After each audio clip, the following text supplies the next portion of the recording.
Hello, I'm Lars Theusen. I am very delighted to be here and talk about social change. I have a deep passion for social welfare change. I've been working as a change leader in the public sector for many years. We see a lot of challenges. We see a lot of citizens that are actually, if we help them and support them in other ways, could have better lives. So that's what I'm very passionate about. And that is my quest to actually go and help change that.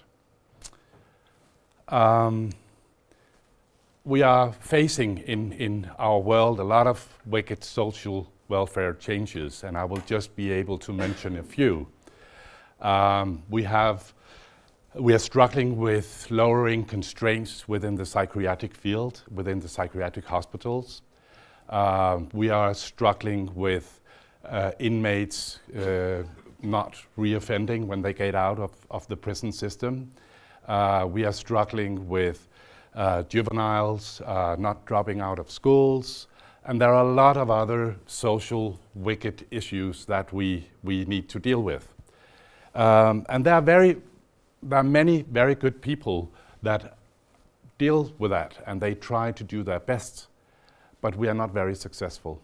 So I think we should do things in other ways, and I will be talking about that. In my work and in our work, we found that if we look at what we call vulnerable citizens, that's the target groups or the citizens I was just mentioning before. If we focus on relationships, that's a very, very strong thing to do. And if we can do that effectively, we can actually create and sustain good solutions. So I'll tell you two small stories. I've been working a lot within the prison system, and two small stories to illustrate that. When an inmate is received in a maximum security prison, the usual procedure is that you need to sit down and you need to do a lot of paperwork, typing on the computer, etc. And you sit at a desk as a guard, and the inmate sits on the other side. That creates a distance immediately. And it will also, well, you will not be talking about what's important for the inmate. So what we found in our practice is that there was one guard, he was also called Lars, by the way, and what he did was, instead of sitting down at the desk, he said, "Hello, what would you like to be called?" Tom. "Okay, Tom, why don't I give you a tour, and then we can talk and you can see the sights, and then we need to do a little paperwork. But we can do that afterwards. Would that be all right with you?" Great. Good. So Lars was giving Tom a tour, and they got to talk about a lot of important stuff, about Tom's life, about Tom's dreams, about his fears, and he related to him in a very good way from the beginning. And what actually happened was that Lars, he was, in his way of connecting with Tom, he was able to work with him on rehabilitation issues later on in a much better way than the other guards. And what we also found was that Lars was a healthier guard than the other ones. He came to work, he was happy at work, he wasn't absent, he had fewer incidents of threats and violence than the others, and so on. So that was the story about Lars. There was a female guard also that I would like to mention. In maximum security prison, it's usually like that. If you sit in your cell, you are there for many hours. You will have to press a bell if you want to get out and go to the toilet or whatever. And the bell will be ringing in the guard's room. And it's a little bit irritating. They are in the middle of something, the guards. They may be reading papers, or they are maybe doing something else. But of course they will be getting up and go to the room. And keys are really important in prisons. So they will take the key and they will go quickly and they will open the door. Yes? There was this female guard. She was doing it differently. When the bell rang, she thought, this must be important. So she got up immediately and she made a little noise with the keys when she was walking to the door, and she was knocking on the door, knock, knock. She was putting the key in the keyhole, waiting a little bit, opening, and then she asked, what can I do for you? So the whole difference when we talked with the inmates about that was that she respected the inmate, and she was also, in the same way as Lars, the other guard, able to relate, able to build a relationship that made it possible to work with the inmate. And again, healthier life, came to work, less incidents of threats and violence, etc. So these are two small stories about how we have been working with relationships. The approach that lies behind all this has some fundamental principles that I would like to mention.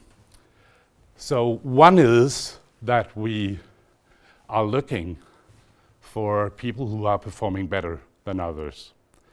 It's the usual bell curve where we have high performing people over here and low performing people over here. So instead of focusing on the people who are not doing it well, we focus on people who do it well and better than others. Lars and the female guard. Another fundamental principle is that we try to learn from things that are already happening. So we try to learn from already existing behavior. So Lars was already doing a tour. The female guard was already opening the door in another way. What's really important also is that we look for the what and the how. So it's not enough to know that Lars is giving a tour. We need to know how he's doing the tour, how he's talking with the inmate. We also need to know how the door is being opened in a very gentle way, etc. So we need to know the DNA of the behavior in order to learn from it. A fourth principle is that, and that's when we talk about dissemination and implementation and other guards that are learning from the deviants, is that we try, instead of talking a lot about it, we try to show it and we try to do it together instead of talking about it. So we say that it's easier to act our way into a new way of thinking instead of thinking our way into a new way of acting.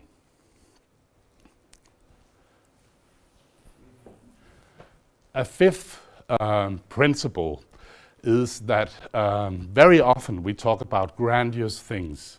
Here, that's not important. We say that the genius lies in the banalities. So it's very, very practical, small, daily routines that we are looking for that will make the whole difference. A sixth principle is that it's another type of social approach to change. So we will be working inside out instead of top down. So it will not be the managers, it will not be the consultants, it will not be experts telling people what to do. It will be the communities, it will be the system of people that owns the problems. They will be the ones defining and looking for the behavior that works. That will, of course, demand another leadership role. Leaders will have to create and find spaces where conversations can happen, provide resources. They will also help in nourishing and getting the stories out once they're there. But they will not direct the problem definition, and they will not direct what kind of solutions we will be looking for. Very often in our work, we see that we work very well within our silos, within our organizations. That might be prisons, it might be other public institutions, etc. I think, well, I talked about the first quest to do the change. I think if we are going to do that effectively, we need to put people together from different silos, working with the citizen in the middle. So that could be the second quest, that we should work more effectively with people across silos. Finally, I would like to say that we are initiating and creating a network. It's called the Welfare Improvement Network, where we will like to gather practitioners to think about these issues, to learn from each other, and I would like to invite people to join. Thank you.